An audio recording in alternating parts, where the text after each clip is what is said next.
E aí, galera, hoje a gente vai falar sobre o empreendedorismo, mas no lado de jogador de futebol profissional, hein? O convidado que a gente tem hoje é uma honra ter ele aqui hoje. Roda a vinheta.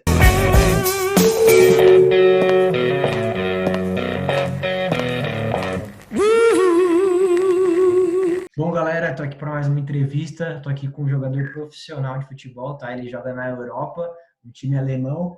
É o Lucas Turci, meu amigo de longas datas, tá? E mano, eu acredito que vocês vão gostar muito, que a gente tem muita dúvida como é ser jogador de futebol, essa parte de empresário, a gente vai falar tudo aqui nesse vídeo, tá bom?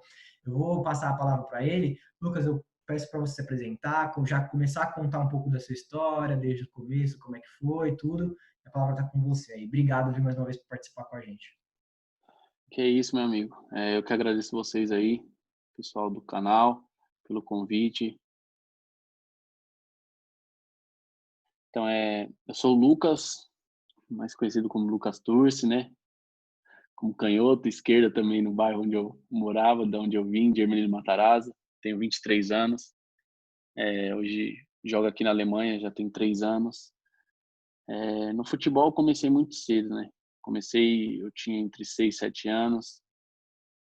Comecei em escolinhas com meu pai. Para quem não sabe, meu pai, quando eu falo, é o meu avô, pois o meu pai mesmo biológico eu não conheci. Ele, ele ainda no momento de gestação da minha mãe e tudo mais, ele acabou abandonando, enfim. Mas eu sempre tive meu avô como meu pai. E ele teve sempre 3 filhas mulheres e ele sempre quis ter um filho homem por conta do futebol e eu fui o filho homem dele que ele sempre falou, né? Fui criado por ele, cresci com ele. E aí, desde aí, eu comecei a jogar futebol, né? Pelas escolinhas, pelos campos da Hermelino Matarazzo, nas escolinhas do chute inicial do Corinthians, na época, no começo. Depois eu fui para a escolinha do Lima, em Hermelino Matarazzo também, lá leste de São Paulo.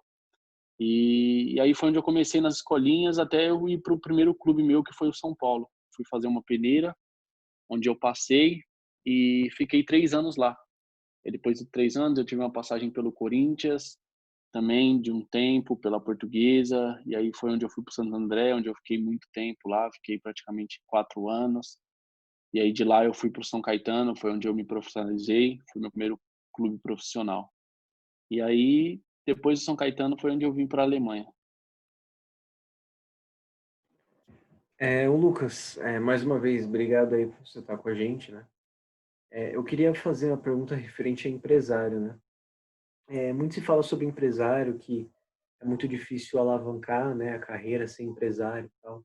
Conta um pouco pra gente das suas experiências, como foi, e se realmente é verdade que precisa ter um empresário, para o pessoal saber como funciona. No meio do futebol hoje é essencial você ter um empresário, né? Ser empresário é muito difícil mesmo. Ainda mais nesse meio do futebol, que é um meio onde existe muita corrupção, muita máfia. Se você não tem alguém de contato, um empresário que tenha um contato, é muito difícil você conseguir chegar a um clube, né? Eu cheguei aos clubes que eu passei, tudo através de empresário, através de ex-jogadores. O meu treinador, o Lima, foi quem me projetou para o futebol. Hoje ele já não está mais entre nós, mas ele que me projetou para o futebol e ele foi um ex-jogador, então com os contatos dele, através de empresários também, foi onde eu consegui entrar nos clubes, fazer teste. Meu primeiro empresário mesmo que eu tive assim foi o Magrão, na época do Santo André, que depois foi onde ele me levou para o São Caetano. E empresário hoje, se você não tem um empresário, não tem alguém assim de nome, alguém forte, é muito difícil você conseguir chegar em clube, sabe? Ah, legal. Uma dúvida aqui que eu tava vendo você falar, essa parte de você mora na Europa hoje, né, na Alemanha. Quando você saiu, como é que foi isso? Até por conta de abdicar, né? Você praticamente teve que abdicar de um monte de coisa, né? De amigos que você já tinha para ir em um lugar que você não conhecia. Se puder contar um pouco dessa história, como é que foi, tipo, quando você estava aqui no Brasil e como é que foi a trajetória até você falar, putz, sou um jogador aqui da Europa, da Alemanha. No começo foi essa minha vinda para a Europa foi essa questão de abdicar das coisas, de deixar amigos, deixar família, foi algo, tipo, até que tranquilo, assim. Foi difícil, mas foi tranquilo, eu falo. Por conta que desde os meus 12, 13 anos eu já vivo longe de casa, em alojamentos, em clubes por aí, em São Paulo. Até já fiquei um tempo no Vitória da Bahia. É um clube que eu não falo que eu joguei lá porque eu não joguei, treinei lá. Então, eu sempre vivi longe da minha família, né? Só que quando eu estava por aí, eu vivia na semana longe da minha família e final de semana eu estava com a minha família. E então, quando eu vim para cá, isso me ajudou muito, né? Quando eu cheguei aqui na Europa, isso me ajudou muito porque eu já estava acostumado a viver longe da minha família. Só que aí foi passando o tempo, foi onde começou a cair a minha ficha, porque final de semana eu não consegui ir mais para casa. Final de semana eu também tinha que ficar longe da minha família. Então, nesse momento foi um pouco difícil, mas o que sempre me manteve firme, o que sempre me deu força foi Deus, né? Eu sou um cara cristão, da família cristã, então a minha base sempre foi Deus, né? Sempre foi Deus para poder me assegurar nisso, me dar forças. Todas as vezes que eu me apego triste, me apego com saudades da família, né? Eu sempre venho pedir para Deus, para me dar forças, para me guardar, para confortar o meu coração. Então eu vejo o meu maior conforto hoje é Deus, né? Minha família mora no Brasil, meus tios, meus avós, e minha mãe, meu padrasto, minha irmã moram nos Estados Unidos, meu irmão também está no Brasil. Então, eu fui agora em dezembro para o Brasil, acabei vendo minha família, assim, meus familiares, só que minha mãe, meu padrasto e minha irmã já faz 2 anos que eu não vejo eles. Então, tem sido difícil isso, por conta que ficar longe de uma mãe, de um padrasto, que é como se fosse um pai para mim, e de uma irmã, é difícil, né? Você ficar sem um abraço. Mas, como eu falei, o que me dá forças diariamente, todos os momentos, é Deus. É o amor de Deus por mim, é a presença de Deus na minha vida. E isso que vem me dando forças para poder superar isso, né? Eu creio que logo eu vou estar junto com eles, vou poder ver eles, poder dar um abraço. Eu creio que Deus já está preparando esse tempo, esse momento. Mas é isso. E da questão de que quando eu cheguei aqui, cara, no começo eu ficava, meu, é verdade isso? Será que tá acontecendo mesmo? E com o tempo essa minha ficha foi caindo. Tipo, meu, tô na Alemanha mesmo, tô jogando futebol na Alemanha, sabe? Uhum. Que era um sonho desde de pequeno. Nunca pensei em vir para a Alemanha, ser sincero, nunca. Pensei em ir para outros lugares, mas a Alemanha nunca. Mas eu creio que se eu tô aqui é um plano de Deus na minha vida, né? Legal. Eu tenho mais. Tá surgindo aqui na minha cabeça algumas coisas. A primeira, escolinha realmente faz diferença?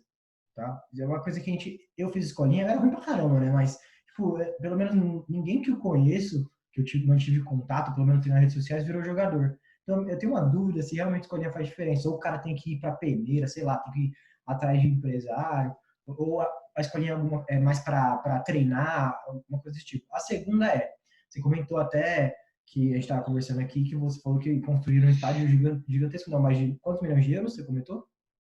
4. 4 milhões de euros, então tem um público ali e cabe um público grande, provavelmente. Quando você entra no estádio, não dá um nervoso, não, porque eu tenho nervoso até para falar em público, imagina entrar no estádio. E a terceira pergunta tem um dono aí na Alemanha, tem dono de time, que aqui no Brasil não tem, né? E aí nos Estados Unidos, por exemplo, no Flávio Augusto, ele é dono do Orlando City. E aí na Alemanha tem donos ou é igual aqui no Brasil? Como é que funciona? Essas três. Se você esquecer das três, eu te lembro. Não, tamo junto. Começando pela primeira pergunta, a escolinha faz muita diferença.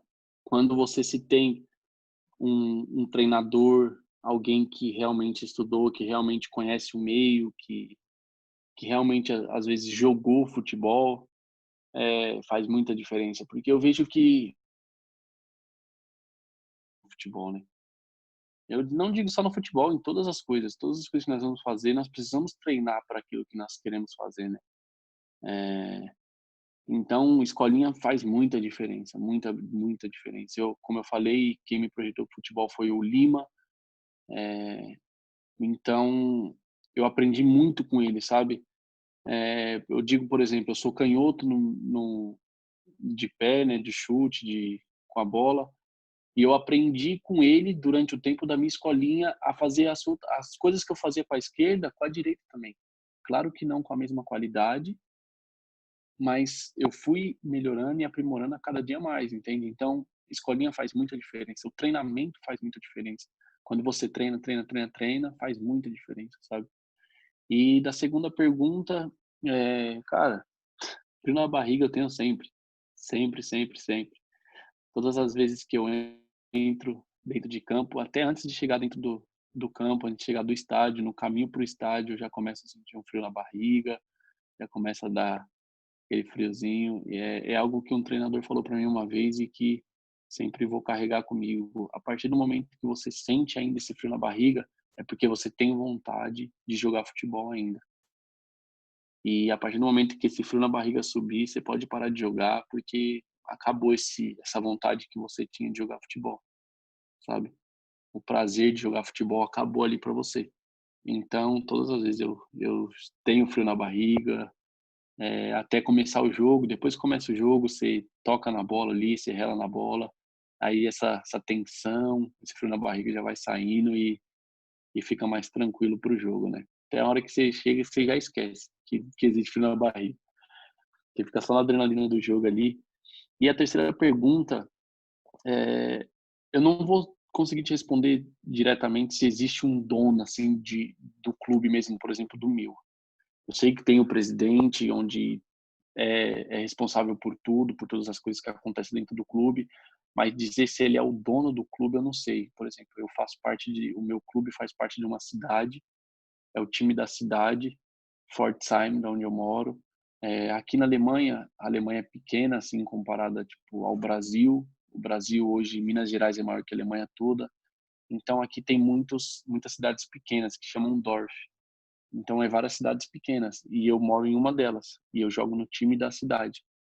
Então, sabe, por exemplo, a construção do nosso estádio, muita parte foi o clube e a outra parte foi a cidade, entendeu? A prefeitura da cidade, o estado, que ajudou a poder construir esse estádio. Então, eu vejo que foi um crescimento para a cidade, para todos, sabe? É um projeto da cidade, não só do time.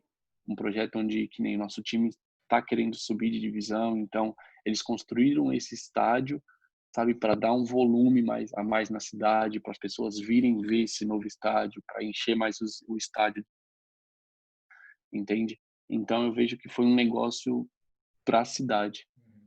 Ô, Lucas, sobre essas questões de empresário, as histórias que são meio complicadas, né, com o futebol, você poderia contar assim pra gente como foi o seu relacionamento, não só com o empresário, mas como se deu os primeiros passos na sua carreira, né? Você disse, por exemplo, que jogou, o primeiro time foi o São Paulo, depois você foi para o Corinthians, foi para o Santo André, o primeiro time profissional foi o São Caetano. Como que isso aconteceu, né? Em algum momento você foi passado para trás, como é que isso aconteceu? Da questão de empresário, primeiramente, meu primeiro empresário que eu tive na minha carreira foi a partir do Santo André, através de um treinador meu, através de jogos que eu vinha fazendo, de treinos e onde eu estava bem, estava me destacando, e foi onde eu cheguei até o Magrão, jogador de futebol, que jogou muitos anos no Palmeiras, São Caetano, e foi onde, através do meu treinador, ele me apresentou o Magrão e foi onde eu tive esse contato, que foi onde eu fiquei com eles 4 anos durante o período do Santo André e São Caetano, como meus empresários. Ele e a empresa dele. Já fui passado para trás, já fui passado para trás por causa de empresário. Minha primeira vinda para a Alemanha, onde eu fiquei 3 meses, depois voltei para o Brasil, eu fui enganado por um empresário. Um empresário falou para mim que eu iria vir para cá, para um time de terceira divisão, onde eu jogaria 3 meses, depois eu ia para o Bayern de Munique. Ele me mostrou fotos, me mostrou inúmeras coisas, papel, o do Bayern, enfim. E foi onde eu fui muito enganado. Eu cheguei aqui, era totalmente ao contrário do que ele me falou. E também tem um caso no Corinthians onde eu estava na base do Corinthians fazia um tempinho, uns meses, e eu estava indo bem, estava no time titular, já iam me inscrever para o Paulista, onde não tinha começado ainda, e chegou um menino que tinha um empresário, veio de fora do Brasil, e simplesmente eu cheguei um dia para treinar, o treinador falou que queria conversar comigo, depois mandou o preparador físico conversar comigo depois do treino, e eles me mandaram embora. E ali eu perguntei o porquê, e eles falaram que era uma ordem da diretoria do Corinthians, lá de cima, que eles tinham que cumprir, eles não queriam fazer isso, mas eles tinham que cumprir, porque se eles não fizessem, quem seria mandado embora seria eles. E aí depois eu fui querer saber disso, né, o que realmente tinha acontecido, porque eu estava de titular e simplesmente eu fui mandado embora da noite pro dia.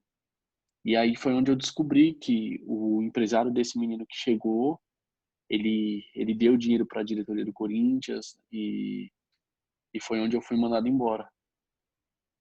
E aí foi essas 2 vezes que eu fui enganado por empresários, né?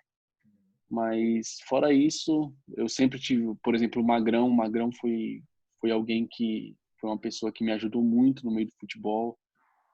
A minha ida para o Vitória da Bahia para me poder ficar um tempo.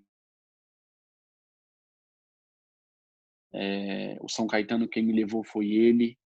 E então, empresário hoje, para mim, hoje eu tô sem empresário aqui na Alemanha. Eu tava com um empresário ele é suíço e aí eu acabei tipo saindo dele por por opção minha mesmo, sabe? Não tinha mais o porquê eu ficar, porque não tava mais acrescentando nada para mim. E O empresário, ô, Lucas, realmente faz diferença na carreira do jogador?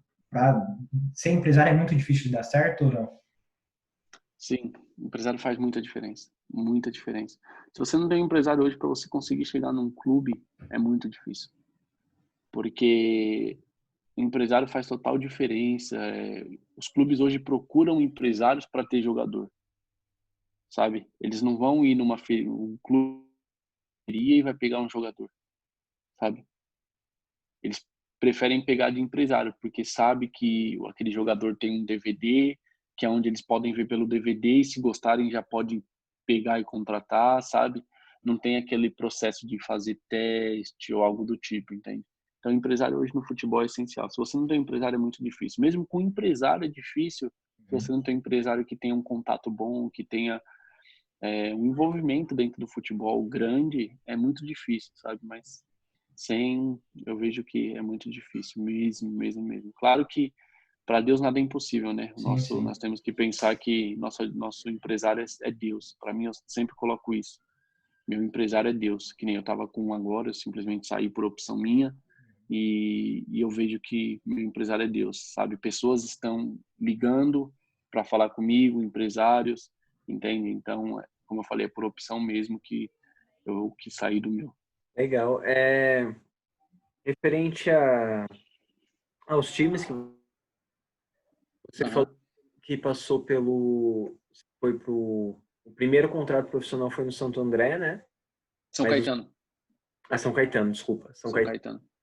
E aí depois você já foi aí para fora, mas o primeiro time que você foi o São Paulo, depois você passou pelo Isso. Corinthians. Tem muita gente, acho que principalmente em periferia, aqui onde a gente mora, que tem sonho de ser jogador de futebol, assim, sabe? Moleque com 16, 17 anos, né? E muita gente fala que você tem que começar bem cedo, né, a jogar bola. E você começou cedo, né, pelo que você falou. Sim. Você acha que tem possibilidade desses meninos que têm vontade de jogar bola, que tem 15, 16 anos, sabe? Fazer peneira. É que assim, é uma coisa muito de periferia, cara. Os moleques que jogavam na escola, por exemplo, tinham interclasse. Aham. Aí o professor de educação física falava, ó, vai ter um jogo, aí você vai jogar pela sala. Aí os moleques iam jogar. Aí começava a fazer escolinha, fazia peneira. Aí o moleque tava jogando lá no time e de repente era tirado, provavelmente por causa de empresário, que você falou, né? Aham. Esses moleques que têm 15, 16 anos têm chance de jogar ou é muito difícil, cara? Cara, com 15, 16 anos eu falo ainda que tipo é uma idade boa, sabe? Para você conseguir entrar num clube, porque hoje os clubes querem jogadores assim novos. Eles preferem investir em jogadores novos do que, tipo, mais velho. Agora, que nem se é alguém que tem 23, 24 anos, para poder entrar num clube é mais difícil, sabe? Com 15 ainda, 15, 16 da cidade aí ainda dá. E é o que eu falo, principalmente em periferia, sabe? Eu mesmo sou de Ermelino Matarazzo, de São Paulo, né, da Zona Leste. Então, periferia tem muito jogador bom. Entra até na questão do empresário. Tem muito jogador bom, muito craque, mas não tem a oportunidade, sabe? Não tem a oportunidade de alguém chegar ali, nesse lugar e olhar, sabe? As pessoas às vezes perdem muito talento por isso. Muitos meninos não viram jogador de futebol, não conseguem chegar no sonho por falta de oportunidade, entende? Até tem uns amigos meus que têm projetos sociais e eu tive aí agora no Brasil em dezembro e eu fui nesses projetos sociais e eu falo sempre para os meninos, independente do se você tem alguém, se você conhece alguém que pode te levar ou não, corra atrás do seu sonho. Lute, bata em portas de clube, vai lá e pergunta se você pode fazer um treino, sabe? Porque mesmo sem condições, eu acho que a gente consegue fazer isso através de pessoas, sabe? Às vezes chegar num vizinho, sabe? Graças a Deus eu nunca passei por algo assim muito difícil de eu ter que, sabe, ficar sem treinar ou algo assim por questão financeira. Como eu falei, a gente sempre teve muito pouco dinheiro na época, mas meu pai, minha mãe, minha avó, minha família toda, meus tios, tias, sempre fizeram o máximo para mim poder estar nesse meio, sabe? E eu vejo da questão da periferia, o pessoal tem muito preconceito às vezes. Sério? Porque é um menino de periferia, não, tipo, às vezes só vai dar problema, ou algo do tipo, sabe? Eu escuto muito isso no futebol. Caramba. Muitas das vezes já aconteceu, eu vi em alojamentos acontecer algo com alguém, tá vendo? É da periferia, por isso que é assim, entende? Então, às vezes, os empresários, tem alguns que buscam, mas tem muitos que ficam meio assim, por conta, tem que ver a família, como ele é com a família, como é a família dele, vai dar problema, não quero problema para mim, sabe? Uhum. Então, os meninos da periferia eu vejo que é muita falta de oportunidade, por isso que às vezes não crescem, né? Caramba. Mas aí, E foi o que eu falei. pode E foi o falar. que eu falei, mano. E foi o que eu falei. Os empresários hoje eu vejo que eles querem jogador que já estejam prontos, sabe? Porque é assim, mano, empresário, ele não, quando ele é garoto novo, eles não ganham nada em cima, sabe? O empresário Entendi. vai vir ganhar dinheiro com o jogador a partir, por exemplo, de uma transferência, ou que nem eu saio daqui hoje, vou transferido para um outro time, e no meio dessa negociação ele vai ganhar o dinheiro dele. Tem alguns casos de empresários que têm 5%, 10% do salário do jogador, entendeu? Mas aí vai da conversa com cada jogador. Então, às vezes eles querem jogador pronto, que já estejam em times, por quê? Porque eles não precisam investir tanto dinheiro. Porque quando Uhum. você é novo, o empresário tem que investir. Eu digo mesmo eu, quando eu tinha o Magrão investia em mim. Ele investe sem saber se vai dar certo ou não. Pode dar certo como não pode, sabe? Então é um investimento de alto risco. Porque jogador de futebol hoje, para você virar, é muito difícil. Milhares e milhares de jovens querendo ser jogador. Então, você tem que ter muita sorte. Muita sorte, eu digo, tipo, claro, com Deus em primeiro lugar, mas a gente levando assim, é muita sorte e um bom contato. Porque se Hum. você não tem um bom contato, é muito difícil no futebol, sabe? Não, Então, legal. esses empresários não pegam meninos de periferia hoje por isso, porque você tem que investir com chuteira, às vezes tem que ajudar a família com dinheiro. Um menino de periferia para ser pego hoje, para ter uma oportunidade, tem que ser muito craque. Tem que ser um novo Neymar da vida, um novo Robinho, um novo, sabe, esses É caras que difícil, né? estouraram. E é muito difícil, sabe? Às É vezes mesmo, tem muito, mas os caras não vão a fundo. Entendi. Graças, pode falar, Steve, falei. não, e mesmo assim, né, sei lá, nos anos 80, né, você vê jogador que começou a jogar bola velho, né, sei lá, tipo Sócrates, Sim, caras assim, cara, isso hoje em dia não existe, né, não tem não como existe. ser, porque eu acho que é natural, ficou muito profissional o futebol, né, não é ruim isso, mas, tipo, do jeito que é hoje, acho que o menino já cresce empresário, já vai sendo negociado, né, eu tenho que respirar aquilo. Eu lembro de um menino do Corinthians que era promessa, chamava Fabrício Oia, não sei se você já ouviu falar, da base Sim, do Corinthians. Estou falando porque eu torço pro Corinthians, né? E eu acompanhava, né? E, cara, esse menino foi promessa, acho que 3 anos no Júnior. Não, 2 anos eu lembro. No 17 e no 18, quando ele tinha 17 e 18. E era uma promessa, cara, não deu certo. É muito difícil ele dar certo, cara. Tipo, Sim. porque ele tá no Júnior do Corinthians. Se ele não conseguiu subir pro time principal, é muito difícil, cara, né? De acontecer depois, né? Até esse caso que você falou do Fabrício Oia, né?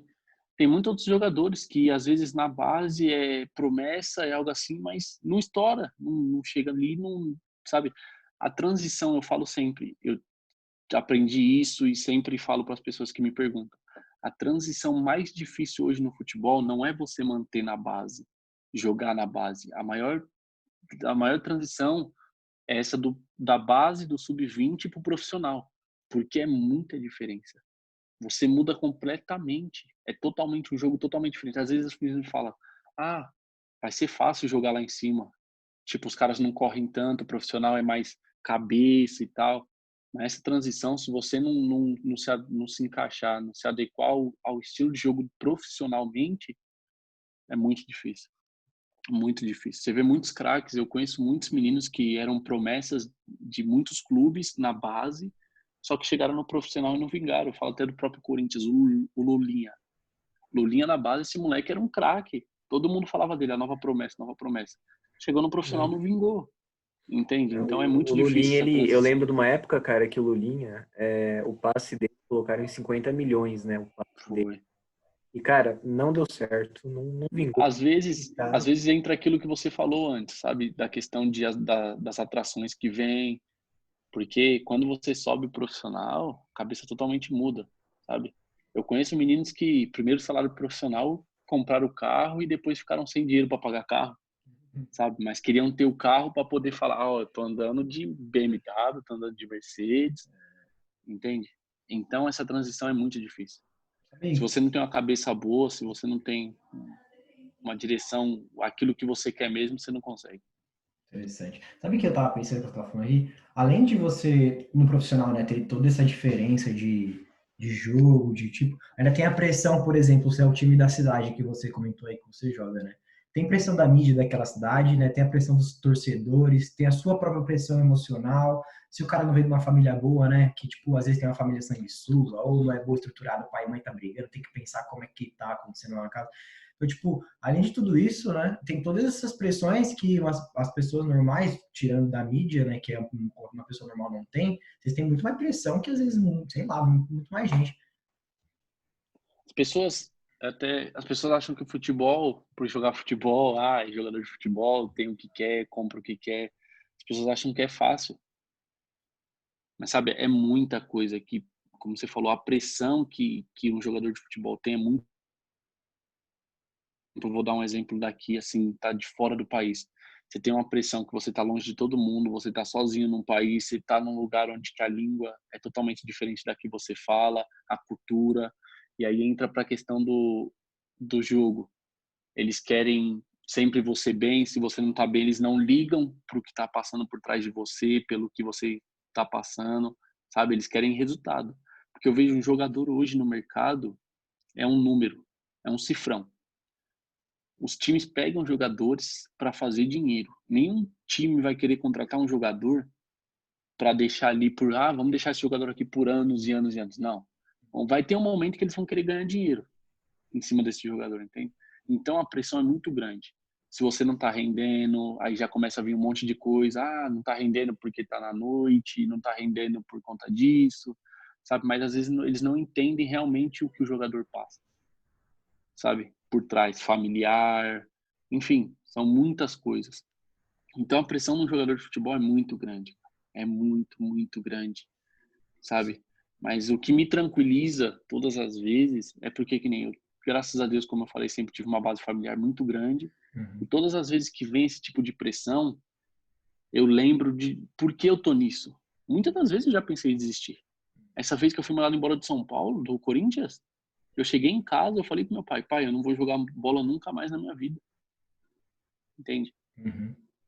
Então, o que me assegura nisso é todas as vezes que vem pressão, que vem coisas para mim, eu lembro, não, eu tô por isso por conta do meu pai, por conta da minha família. Então, eu tenho que deixar isso tudo de lado, toda essa pressão e procurar fazer aquilo que eu sei mesmo, sabe? Claro que tem momentos que você, tipo, sei lá, você tenta ali, um jogo não vai bem, 2 jogos não vai bem, começa. E aí? Normal. Pressão.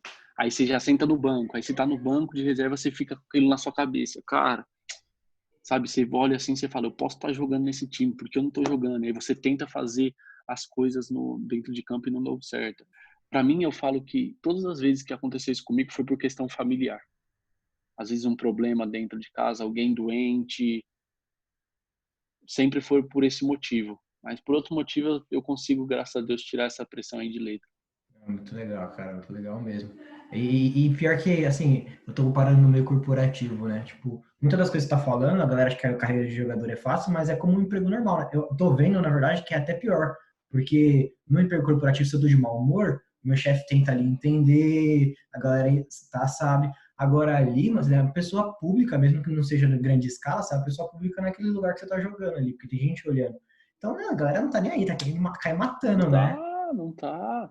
Eu digo até por mim mesmo. Eu digo até não só, tipo, o pessoal de fora, mas dentro mesmo, treinador, essas coisas. Quantas vezes eu já cheguei para treinar e às vezes eu tava com alguma coisa de mau humor, algo assim. Eu chegava para treinar, treinava 20 minutos, não tava bem, ele me tirava do time, deixava eu lá de canto, às vezes, tipo, ó, você vai fazer um físico, ou você vai ficar no time reserva. E, Caramba. mano, nem aí. Então, quando eu entro dentro de campo, quando o jogador, quando entra dentro de campo, tem que deixar tudo fora, tudo que acontece do lado de fora de lá, sabe? Porque Uhum. se você colocar aquilo na sua cabeça que tá acontecendo fora de campo, vai te afetar lá dentro, sabe? E aí é onde começa a surgir a pressão. Só de pressão dali, pressão daqui, pressão dali, pressão daqui. Tudo no mercado. Nós somos só números, só cifrão para eles. Então eles querem que você renda, sabe? O máximo, eles não estão nem ligando. Até é curioso, um time antes desse que eu tô, irmão, pra você ter ideia, eu joguei acho que, sei lá, uns 2 meses machucado. 1 mês e meio. Caraca. Claro, muitas das vezes foi por vontade minha. Aham. Mas muitas das vezes o treinador me ligava, ou chegava em mim, ó, preciso de você pra esse jogo. Você vai ter que jogar. Eu, ó, não, você vai ter que jogar. Eu tomava 3 remédios, fazia um monte de coisa. Ia na fisioterapia lá na mulher, antes do jogo, sabe? Caramba. E Pô. aí tinha que jogar. Eu joguei, irmão. Teve jogos com a minha adutora totalmente roxa. Minha perna tava preta. Eu tenho a mancha até hoje na minha perna.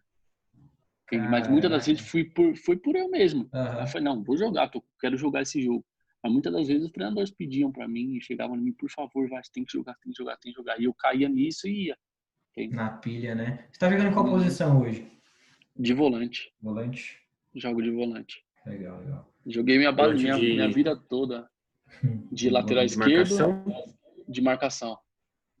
De marcação e saio também pro jogo, né? Porque eu tenho as minhas características. Eu tenho um bom passe, uma visão de jogo muito grande e a finalização, né? Finalização, tipo, até eles brincam aqui e falam que eu chuto igual o Roberto Carlos. Mano, eu lembro na escola, velho, era um inferno. Quando eu jogava contra o time dele, a gente meio que não tinha ânimo pra jogar. E aí queria que ele ficasse no nosso time na escola. Era complicado. Então, isso que eu ia falar. Mas então, já que, só caminhando para o final, já que você tem essas características, o que é ser o jogador que você se inspira, assim? É o Pirlo, por exemplo, o volante que finaliza. Cara, também, também. Eu tava até conversando com meu amigo esses dias, ele perguntou pra mim, eu parei pra pensar, falei, cara, é verdade, né? Quem assim? Aí eu cheguei até a falar do Henderson, que eu gostava muito, do Liverpool. Nossa, Aí ele jogando falou, demais o mano, Henderson. Casemiro, porque eu sou um cara que marco muito, sabe? Eu tenho aqui fala Zweikampf, que é tipo, em português, é tipo esse confronto direto, sabe? Esse confronto de corpo a corpo, essas coisas. Por eu ter 1,90 m, né? 1,92 m. É, tem esse Então, detalhe. é, e então, tipo, eu vejo também o Casemiro, um Toni Kroos. Para mim, eu gosto muito do Toni Kroos como eu falei, eu tenho essa característica também de muito passe longo, de visão de jogo, de enfiada de bola. E fora também que ele batendo na bola, o Toni Kroos é absurdo. É verdade, é É um verdade. cara. Eu não E manjo pra muito de mim, futebol, mano, não. eu tinha para mim um ídolo que hoje, tipo, eu até brinco com os meninos, toda vez que eles falam alguma coisa eu falo, que é o Ganso. Esse cara pra mim era sensacional, mas infelizmente caiu muito de produção, né? Uhum. Mas na época do É. Santos, Não, eu, mas pra ele mim, esse jogou cara aí, muito. eu Jogou muito. até, eu até saí uma matéria minha no São Caetano, quando eu jogava no São Caetano, porque eu era meia na época do São Caetano, quando eu cheguei. E eu jogava com a 10 na época, e aí saiu uma matéria do Ganso do ABC, que eu era o Ganso do ABC, sabe? Que da hora, hein? E aí fiz uma matéria pro São Caetano enquanto isso, do Ganso do ABC, eu fiz um comercial da Nike com o Neymar e com o Ganso, eu fazia o Ganso e tinha o sósia do Neymar mesmo para fazer a cena comigo. Aí nós fizemos 2 dias lá e no último dia o Neymar e o Ganso veio também, fez com a gente as cenas. Caramba, você conheceu eles pessoalmente assim? Conheci, Que pô, eu ganhei da a hora, chuteira do hein? Ganso, Que legal, cara. eu ganhei a chuteira dele. Legal, legal. O Lucas, eu sempre penso no seu apelido. Lucas. Mas a gente vai caminhando para o final, tá? A gente tem uma coisa que a gente está fazendo tudo no final de entrevista. Primeiramente, agradeço demais você participar. Dá para conversar pra caramba aqui. Eu acho que vai ter bastante gente Oxe, que vai ficar perguntando. Depois a gente abre até para deixar suas redes sociais aí na fechou. descrição, tudo. Mas tem uma coisa que a gente faz, a gente queria que você ou indicasse um livro, ou falasse alguma coisa que você acredita, pode ser de Deus, um mantra mesmo, uma filosofia que você tem de vida, que você passa para as pessoas que você acha que pode agregar para elas. Pode indicar o livro ou os dois, fica à vontade, tá bom? Tá bom, mano, algo que eu carrego comigo, mano, e eu falo para muitas pessoas isso, que não pelo que ele pode dar, mas sim pelo que ele é, as coisas fluem na nossa vida, sabe? E é o que eu tenho feito na minha vida, eu tenho sempre buscado a Deus pelo que ele é e não pelo que ele pode me dar. Porque na palavra dele nos diz, né, que quando nós buscamos a ele, as coisas são acrescentadas nas nossas vidas. Então, como eu falei, eu sou prezo muito a minha vida com Deus, sabe? O meu lado espiritual com Deus, porque eu sei que sem ele eu não sou nada. Eu sei que se eu estou aqui na Alemanha, se eu tive essa oportunidade que muitos jovens queriam ter, de poder estar construindo alguma coisa na vida, de poder, sabe, jogar fora do país, na Europa. E se eu vivo tudo isso daqui é porque Deus me trouxe até aqui, sabe? Eu vejo uma frase assim que eu levo comigo é que no mundo nós podemos ter momentos felizes, mas são aqueles momentos que passam, sabe? E com Deus o que nós temos é eterno. A felicidade é eterna, tudo é eterno com Deus, entende? Então eu levo muito e prezo muito isso comigo. E o que eu tenho para deixar aqui para quem for assistir, para todos nós, né, é para que, cara, você busque tudo aquilo que você deseja, tudo aquilo que você entregue nas mãos de Deus, sabe? Seja o que Deus quer que você seja, não o que o mundo quer que você seja. Não queira, não queira fazer coisas para poder ser aceito no mundo, coisas para poder ser aceito em roda de amigos, não. Procure fazer coisas para que Deus veja, que Deus te aceite. Aliás, ele nos aceita como nós somos, falhos, pecadores, sabe, errando, ele nos aceita assim. Então, sabe, o que eu deixo aí é que você não venha buscar as coisas, não venha ser e buscar as coisas no mundo, sabe? Venha buscar somente as coisas em Deus, colocar tudo em Deus, buscar ser o que Deus quer que você seja, não o que o mundo quer que você seja. Legal, legal. E o livro, a Bíblia, Bem, certeza, né? É, a Bíblia, claro. Ah, Porque, sabia. porque eu vejo, mano, a Bíblia é a única verdade que nós temos, Sim. sabe? É a única verdade. Não há outra verdade a não ser a Bíblia. Não há, sabe?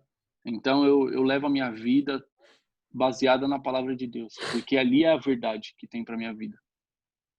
Ali é a verdade que pode nos oferecer, que o mundo, sim, entre aspas, nos oferece, é a única Bíblia. Nada Sim. além disso, nada além disso, irmão. Nada além disso pode nos oferecer. Não é, cara, pessoas que vão chegar a nós, nosso, sabe? Eu vejo assim, todas as pessoas que chegam até nós, eu tenho isso comigo, que chegam até Uhum. mim, vêm falar coisas para mim, às vezes falar, você tem que ser assim, ou fazer isso, isso, isso, aquilo. Se eu vejo que da Bíblia, que não é algo de Deus para mim, eu descarto, sabe? Sim. Eu procuro me basear só nas coisas que vêm da Bíblia, vêm da palavra de Deus, entende? Porque é a única verdade que nós temos. Legal, A legal. única, não tem outra verdade. Com certeza. Amém. Muito obrigado, tá? Galera, eu vou finalizar essa entrevista por aqui. Por mim, eu ficava, vixe Maria, até tarde ali falando. Mas eu vou finalizar, tá? Se você gostou dessa entrevista, curte, compartilha, comenta. Deixe suas dúvidas também, que a gente manda para o Lucas. A gente vai deixar as redes sociais dele aqui no campo da descrição para vocês perguntarem. Fique à vontade, tá? Um abraço aí, até o próximo vídeo.